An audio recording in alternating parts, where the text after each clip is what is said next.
बिस्मिल्लाहिर्रहमानिर्रहीम अस्सलामु अलैकुम वरहमतुल्लाहि वबरकातुहू वेलकम छ तुहुंद बे एक फिर सानियत यूट्यूब चैनल पे उम्मीद छ तुम सारी ठीक पट असल पट अल्लाह ताला थनो तुम ठीक तो खुश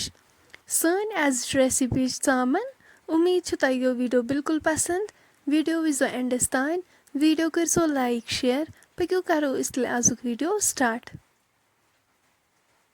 तम खतर चामन निमच अत करो लकट लकट पीसेस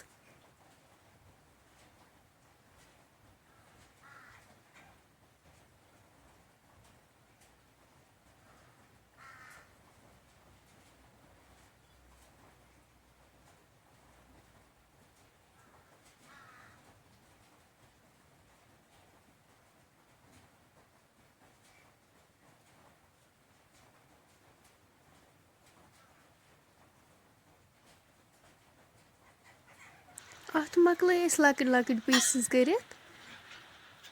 यपर तील थोमुत लगित तील गरम गसित करो अत मज चामन ऐड चामन करो असल पट फ्राई टमाटरन थोमुत जूस यपर बनवित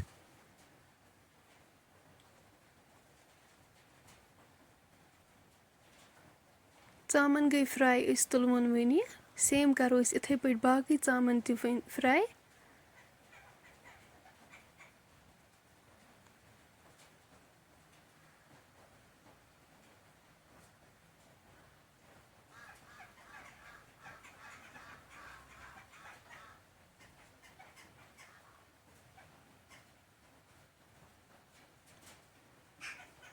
तुम हेको वुचित ये गई फ्राई ये तुलवन वन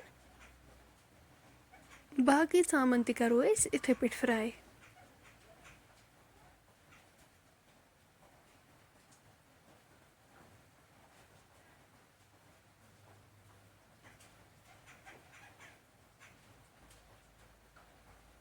अम पत तुल ओड तील थोद ओड थो अथ मज अम पत करो अत मज टमाटर ऐड अस लोग अत सुई तील यथ मज चामन फ्राई कर अम पत करो टमाटर असल पट मिक्स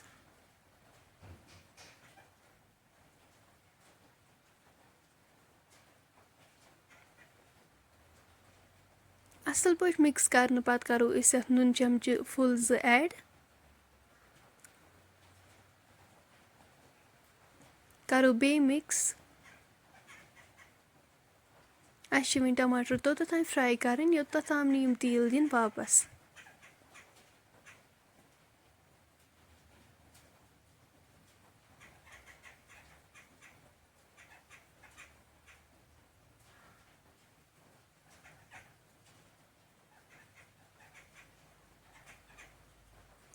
टमाटर फ्राई गसित करो अत लिद्र चमचे मरचंगन चमचे 3 ऐड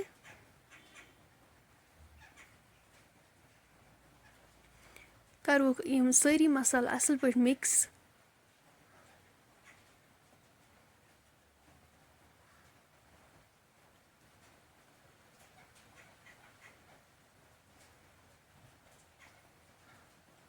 अम पत करो अत आब गिलास ऐड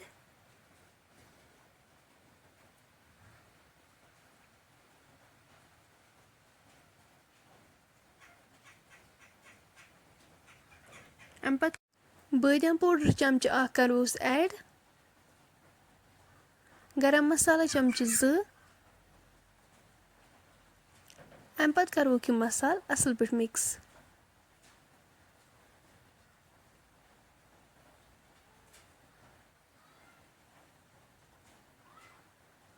अम पत करो अत मज वेठ सारी मसाल मिक्स सब्ज ٲl बुड़ ٲl रोंग दालचीन अम पत करो फ्राई कर थमत चामन करो अत मज ऐड लास्टस पे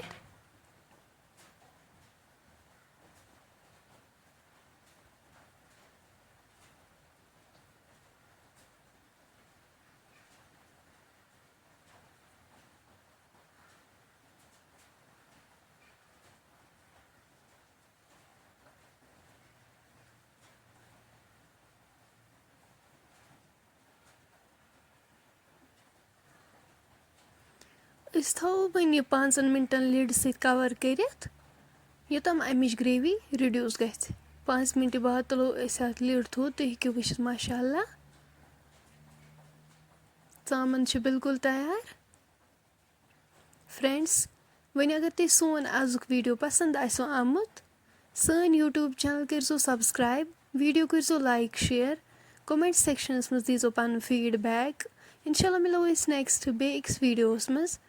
तोतान थो पन्न दुहन मज याद। अल्लाह हाफिज।